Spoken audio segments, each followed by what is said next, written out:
It typically takes, up to 100 applications to get one rep in a new hire orientation. So 100 applications need to come through the recruiting pipeline, assuming you have a decent recruiting system to get one rep to show up signed into new hire orientation, and that's not even a retained rep yet. Okay, so recruiting, it's really a volume game. So you need to get at the top end of the recruiting funnel, you need enough volume. You also need to follow that up with the process. To take on the volume, you also need to follow that up with the manpowers to invest into the process to get through the volume. And throughout that process, you need to be good at selling your opportunity at scale, meaning that, just because you have an opportunity that exists, just because a candidate goes through your recruiting pipeline, it doesn't necessarily mean they want to work for you. You have to actually sell them on it. If I come through your recruiting pipeline today, the question is why would I actually work for you, right? So why are you from a leadership perspective? Why is your industry, your company culture, your plans for growth in the future, your income opportunity, what it looks like to get supported in the onboarding, training, and management process, what it looks like to advance into sales leadership, et cetera. Why are all those things actually good enough within your opportunity for me to exclude everybody else and work for you alone? And the answer is that you have to sell me on it. It's very important. So it's a volume game. You need the volume. You need the process to take on the volume. You need to invest the manpowers into the process to get through the volume. And throughout that process, you actually need to be selling your opportunity at scale. So back to the numbers to break them down a little bit more, it's 100 applications. 80 of these candidates, we're talking about 100 applications, just a one rep in a new hire orientation. And that's not even a retained rep, which we'll get to as well. So 100 applications come in. Roughly 80% of those candidates are not worth your time, so they need to be cycled out of the process. 20% of those candidates need to go through a good recruiting process. That's where they get screened to get sold on your opportunity. If you have a good recruiting process, 10 of those candidates are going to say, hey, I like it. I want to take next steps. I get the details. I want to go into a more formal one-on-one. The reality is five of those candidates, maybe up to six or seven, will actually show up to their one-on-one meeting. You'll convert two of them, and one of them will show up into new hire orientation. So that's kind of how the numbers break down. 100 applications come in, 80 get cycled out, 20 of them go through a good recruiting process. If it's a good recruiting process, 10 of them will say, yes, I want to take next steps into a one-on-one.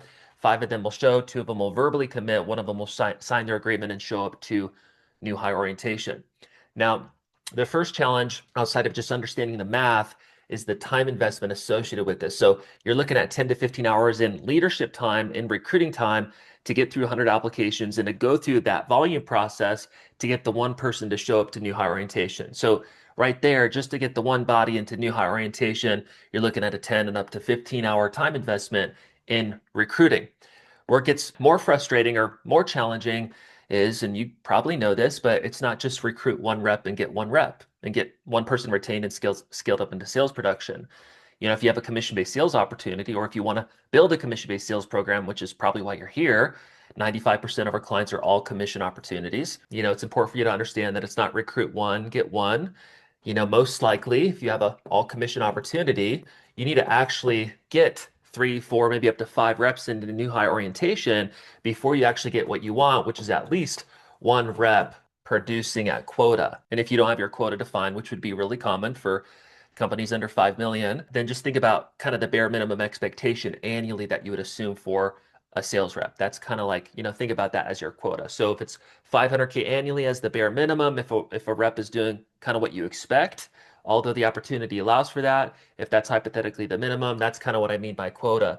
So three, four, five reps need to be recruited and onboarded to get to the one. Okay. And you never want to invest the time and the money into recruiting unless you're actually going to get a return on it. Right. So let's say that you had to recruit four reps to get one to stick, which is a 25% retention rate. Well, if we go back to the numbers, 100 applications to get one rep into new hire orientation, which is a 10-hour time investment. If we expand that to hypothetically four hires, now we're looking at 400 applications. We're looking at 40 plus hours in leadership time, right? You don't want to invest that time and not get anything out of it.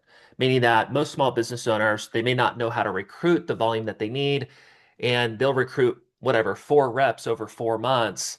And they'll spend 4 months trying to get one rep going, and that's a total nightmare when they should actually just have the recruiting and onboarding systems to get the recruits recruited now and onboarded now so they can get to the one retained rep now. And obviously, if you scale those numbers up, you do that, right? So Doesn't matter if you want to recruit 2 reps, 20 reps, 200 reps. We have clients at kind of every level. It's all the same stuff, but you just scale the numbers up and down. So the kind of the point is you want to understand the recruiting math, the retention rates, and understand that, hey, this is somewhat of a volume game and you need to have the systems for recruiting and onboarding to get to what you want more quickly. Again, if I need to recruit 4 reps to get one to stick, which is a 25% retention rate, now I'm looking at 400 applications, 320, which is the 80% need to be cycled out. 80 of the 400, which is 20% of the candidates, need to go through a good recruiting process. 40 of them will say yes to a one-on-one, 20 of them will show up, 8 of them will verbally accept the job, 4 of them will show up to new hire orientation signed, and 1 of them will stick. So it's a math thing, okay? And you got to have the volume, you got to have the process and the time invested into the volume while also being good at selling your opportunity to that 20% of candidates who are potentially a fit. Okay, so that's just some context. Now, what we like to do in terms of process to make this as simple as possible is we centralize everything, primarily around advertising to get predictable candidate lead volume into the recruiting pipeline. And then also we collapse time and protect your energy by transitioning to a group interview model. So instead of one-on-ones, phone interviews and one-on-ones and no-shows and being a full-time recruiter, which you probably can't do, we kind of collapse time a bit, transition candidates to group presentation, and they get sold the opportunity in a group environment and are either highly interested or not. You funnel them into one-on-ones right after and you close. So we'll break that down a little bit more. Our model is a 4-step recruiting process. Now, the reality is this is not the only way to recruit. I could recruit 10 different ways than this process and crush it still. Really, the secret sauce to recruiting is the onboarding piece. If your onboarding process sucks, then your recruiting efforts, regardless of how good you are at the recruiting process, are not going to be fruitful, meaning you're not going to retain reps and get sales production out of them. Now, as it relates to recruiting process, I love this recruiting process because it's the most efficient. And we work with small business owners who are limited in time and human resources. And we want to get to the end result as easily as possible in the least amount of time possible. I've been doing this for 12 and a half years. I've tried a bunch of different processes. I won't say I've tried everything, but structurally, this is the most efficient way to recruit, especially a commission-based sales team where all the leverage is in the candidate's hands, meaning that you need a lot of volume and you need to sell your opportunity to tons of people to figure out who's actually bought into us, our model, and gets the details, because the person that is bought in and gets the details, that's the person that I want to spend time one-on-one with, so I'm not wasting my time. And so candidates come in from ads. That's the first step. This is where we get the volume. Pretty obvious, right? So if, we need 100 applications to get 1 rep into new hire orientation, and I want to hypothetically recruit 8 reps in the next 30 days, well, I need conservatively 800 applications coming through my recruiting pipeline to get 8 reps signed into new hire orientation. You probably don't want to recruit that kind of volume, but I'm just illustrating some of these ideas. Again, if you want to recruit 2 reps in the next year or 200 in the next year, it doesn't matter to us. It's all the same stuff, just lesser, more of the same stuff. Advertising is what predictably gets the volume. Step 2 is the screening and scheduling process, right? If you remember the 80 and 20, 80% of candidates are not worth your time. The other 20% of candidates are potentially a fit and worth taking through the process, although it doesn't mean all of them are going to be a great fit. What we do is we transition those 20% of candidates into step 3, which is the group presentation, the group interview, the group pitch. And this is where you sell your opportunity, okay? We have an 8-step group presentation where you do an introduction, you talk through the culture, the industry, the company, the sales model, the income opportunity, what it looks like to ramp up into the position, what the vision is for the organization, what kind of advancement opportunity exists within that vision, and the next steps, which is transitioning to a one-on-one for those who are 10 out of 10 interested and get all the details. But this is a 20 to 30-minute presentation, and the end result is 25 to 50% of the candidates who show up into the group presentation go, hey, I get it in depth. I like this guy. I like this gal. I get the opportunity. I get that I'm not going to be making great money for the first 90 days and I have to grind it out, or whatever the unattractive aspects of the opportunity are. And then they go, I either hate it or I love it. And we take the people that love it and you transition to one-on-ones right after in step 4, which is the final, and you close who you close. So candidates come from ads, they go through screening and scheduling process, they go through a group, 80% of the candidates get cycled out, 20% get funneled into a group presentation. You sell the opportunity, they're either interested or not. If they are, you funnel them into one-on-ones and you close who you close. Here's a little bit of a picture of the process to better illustrate this for yourself. Monday, Tuesday, Wednesday, Thursday, Friday.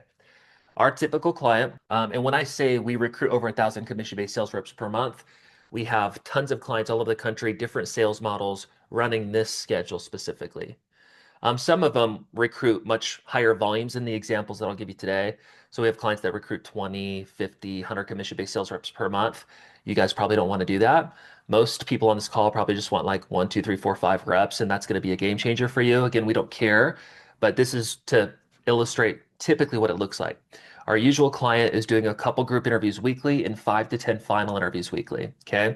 So let's just pretend these are on a Tuesday and Thursday at 10 a.m., just for the sake of illustration. So if you remember, 80% of the candidates get cycled out, the other 20% get funneled into a group presentation. Here's the groups. You typically do a couple. Okay. 40% of the candidates that schedule actually show up. That's another one of many reasons why it's actually good to do a group interview to protect your time. This is the reality of recruiting. It just is what it is. Okay. Especially in commission-based sales. So this protects your time from a show up rate perspective as well as protects your time. And instead of selling your opportunity one-on-one to every candidate who may be a fit, you collapse that into a group interview environment. This is how you reduce your leadership workload in the recruiting process. Well, out of these group interviews, if you remember, 25 to 50% of the candidates want to take next steps, and then you funnel them right after into one-on-ones. This is what your schedule looks like, something like this. And you have a couple blocks weekly. And again, the typical client is doing a couple group presentations weekly, 5 to 10 final interviews weekly. Everything's about 30 minutes each. So you're looking at about a 5-hour time investment total. And on average, our clients are signing 2, maybe 3 reps in a week with that time investment. So that's what it looks like from a results perspective. Now, to paint a picture of what's doable for any company over a 90-day period, although you probably don't want to consistently recruit week after week after week, just to paint a picture of what you can actually accomplish. If you're not sure what you can accomplish, you could run this schedule, sign a couple reps a week, which is 8 plus a month, which is 24 plus over 90 days, and you'll retain 5 to 10 plus reps and have a team. And out of that 5 to 10, you'll find leadership, and we can help identify that leadership and start to delegate leadership responsibilities to them so they can independently run and grow the sales team without you. And so that's really what's accomplished, can be accomplished over a 3 to 6 month period. Now, again, with that said, most companies, 80% of the clients that we serve would not want to recruit consistently like that. It would be too overwhelming for them, but that's to paint a picture of what can be done. Okay. What makes it easier to execute constant recruiting to scale, if you're trying to scale quickly, is by making recruiting easier on you, right? But also making onboarding easier as well. So this is our process, some context around recruiting and how we make recruiting easier on companies. The end result, very basically, is on the recruiting side, is you get an 80% time reduction in recruiting work, right? Which is huge if you don't if you don't have the time, which is a very common thing in between the companies that we serve. So 80% time reduction and an increase in volume and quality of recruits compared to probably what you've done in the past if you've actively recruited in the past.